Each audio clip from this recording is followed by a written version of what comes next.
Première délibération, la convention avec le CHI André Grégoire pour le projet Réparons l'excision qui a été officiellement lancé le 8 mars 2025. Ce projet s'inscrit dans une expérimentation nationale, celui de l'article 51 de la loi de financement de la sécurité sociale de 2018. Il vise une prise en charge globale, pluridisciplinaire et coordonnée des femmes victimes de mutilations sexuelles féminines, MSF. On estime que 125 000 femmes en France ont été excisées. C'est une question de santé publique, mais également une question de dignité et d'égalité. Nous nous inscrivons évidemment contre toutes les violences faites aux femmes. Et si la dimension publique, artistique et de sensibilisation a déjà été entamée via la présentation de l'exposition Réparons l'excision qui s'était déroulée à l'Hôtel de Ville et au Square Patriarche, c'est davantage l'aspect médical qui est envisagé ici. Car il permet de renforcer la coopération entre la ville de Montreuil et ses centres de santé municipaux et l'hôpital pour une meilleure prise en charge des femmes victimes de mutilations sexuelles.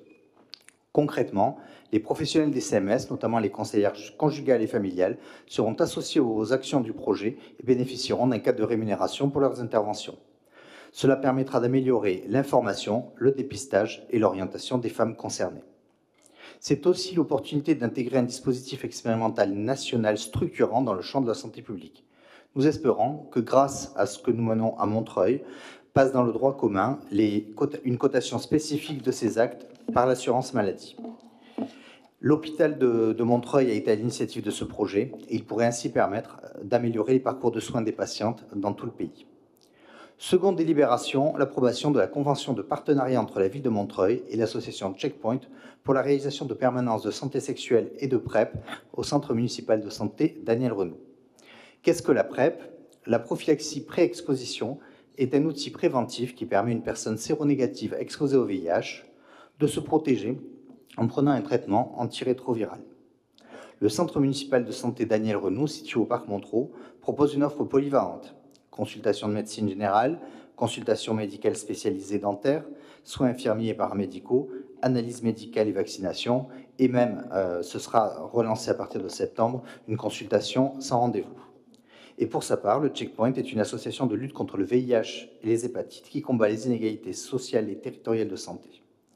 L'association est gestionnaire du Centre de santé sexuelle d'approche communautaire, le CSSAC, et du Centre gratuit d'information, de dépistage et de diagnostic, le CGID.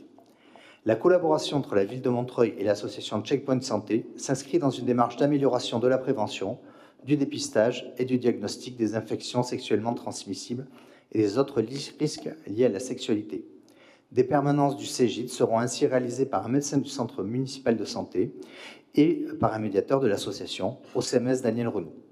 Au cours de ces permanences, les consultants pourront bénéficier d'un entretien en santé sexuelle, d'un dépistage par TROD, des IST, d'une consultation médicale de santé sexuelle, notamment pour prescrire la PrEP, initiation et suivi.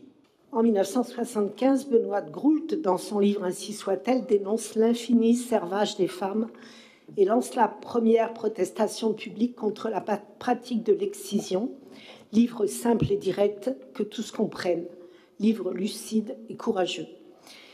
L'excision, qu'est-ce que c'est? Il s'agit de mutilation génitale féminine avec une ablation partielle ou totale des organes génitaux externes pour un motif non thérapeutique. Tradition ou oppression? La réponse en France est claire, où il s'agit de violences faites aux femmes, puisque l'excision est considérée comme un crime puni par la loi et a quasiment disparu sur le sol français. La réalité est que les mutilations sexuelles féminines ont de graves conséquences sur la santé physique et mentale. Ce sont de graves atteintes à la dignité, à l'intégrité et à la vie des femmes. À l'hôpital de Montreuil, Sarah Abramovic, chirurgienne obstétricienne et fondatrice de l'association Réparons l'excision, dirige l'unité de prise en charge des victimes de mutilations sexuelles. Un partenariat avec les centres municipaux de santé de la ville de Montreuil semble une évidence pour les femmes et nous formons des vœux pour que ce qui nous est présenté comme une expérimentation se pérennise. Certaines IST, certaines pratiques continuent d'être jugées, bien plus qu'elles ne sont soignées. Gromec nous rappelle une chose essentielle, on ne soigne pas hors contexte. Penser la santé, c'est aussi penser les discriminations et les inégalités qui en découlent, celles que vivent les personnes LGBTQIA+, les migrants et les migrantes, les oubliés des soins. Le sida, ce n'est pas qu'un virus, c'est aussi un miroir de nos peurs, de nos discriminations, de nos failles sociales. C'est dans ce contexte qu'a émergé la notion de santé sexuelle, l'Organisation mondiale de la santé, cette même OMS que certains, comme pourriture de Donald Trump, ont dénigrée, a donné cette définition de la santé sexuelle en 2002. La santé sexuelle est un état de bien-être physique, émotionnel, mental et social dans le domaine de la sexualité. Pas simplement l'absence de maladie ou d'infirmité. Pas simplement l'absence de maladie ou d'infirmité. Cela veut dire une chose simple mais fondamentale. Agir sur les causes sociales de la propagation, c'est faire de la santé publique. C'est ce que font les structures comme le Checkpoint Paris, en menant des actions de santé sexuelle, ciblées, inclusives et humaines. Ces permanences offrent un espace de confiance, notamment aux personnes LGBTQIA+, un lieu sans jugement, sans stigmatisation, et c'est essentiel. Parce qu'aujourd'hui, face à la montée des discours réactionnaires, pouvoir parler librement, c'est déjà un soin.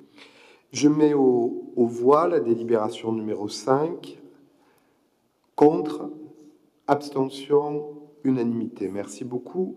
La délibération numéro 6, contre, abstention, unanimité. Je vous remercie. Et nous passons à la délibération numéro 7 sur la rénovation de l'habitat